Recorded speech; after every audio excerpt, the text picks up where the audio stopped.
Hello, and firstly, very Merry Christmas to you all. I hope you've enjoyed your time. We've got a really wonderful card that I've just chosen. It makes me giggle, and it's from the Cat People Tarot. I'll just hold up. I can't even find the box here. It's hidden underneath the pack of cards there.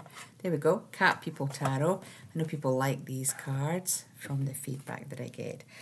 And we've got the Ace of Cups. How awesome is that card? It makes me giggle. It really does. We've got the wonderful chalice there with the bubbles. We've got this reclining cat just taking things to the extreme when it comes to being relaxed. And maybe that's how we feel. Maybe Christmas is over, Christmas Day and Boxing Day is over, and we're all like, wow, okay, I can just disconnect. I can celebrate that we've accomplished something, we've come through the drama, and I am now on holiday, especially for everyone in New Zealand. What's really interesting about this card, which I've never noticed about the tarot, the Cat People Tarot, is each suit has a designated crystal. So we've got amethyst and we've got citrine, etc. This one is the topaz, and topaz is the birthstone for December. So I just thought, wow, that's a really interesting connection that we've got there.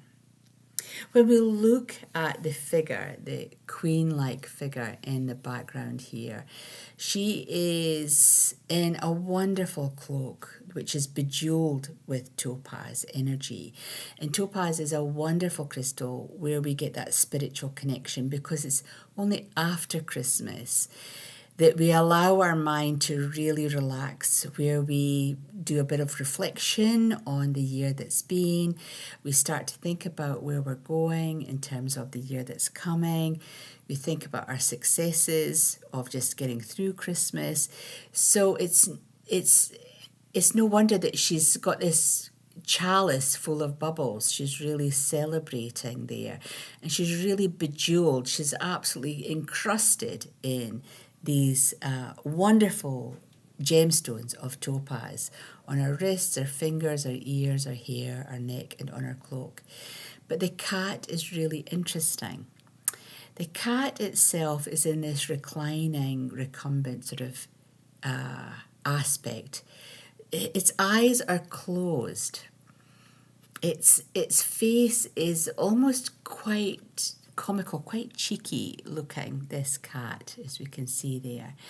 And the paws are very relaxed, the tail is relaxed, and it has this shadow figure, this shadowing effect that we see here. We've got the shadow of her underneath, but we've got this aura, is maybe a better word to use here.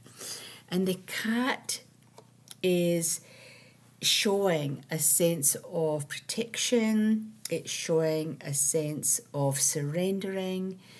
It is showing a sense of just disconnect, whilst in its protective cloak, which is its aura. And I think that's something that you maybe need to think about as you've rushed through this busy Christmas period. You've had your successes on your Christmas Day, and now we're in a time where we can just be ourselves. We don't need to be anything for anyone. We just need to be ourselves, be really comfortable with who we are, and be really mindful or respectful as to what it is that we want to do for ourselves. And as we're planning the new year coming in, we need to think about our projects, our goals, our hopes, our wishes, our desires. We maybe need to put ourselves into a mind frame, and we might need to protect those thoughts right now before we expose them for criticism or support from those around us. So there's maybe a lot of that going on as well. It's a very soft card, energetic wise. There's not a lot of movement in this card. Everything feels quite still. The cat is still, the queen is still, everything's just very still. And so really enjoy that stillness. Use that stillness to the best effect for you, so that you can really just allow yourself to disconnect from what has been a particularly difficult year on some levels, personally or globally, that we've all been impacted by, but also disconnect from the busyness that December can bring us. So I hope you enjoy that cat. I just think the cat's just amazing. I love this cat. It's so cheeky. Very, I can almost hear it purring. You know, I can almost hear the cat purring in the background there. Anyway, I hope you've enjoyed that card, and we'll see you next week when we come into our last card for the year. Until then, take care for now.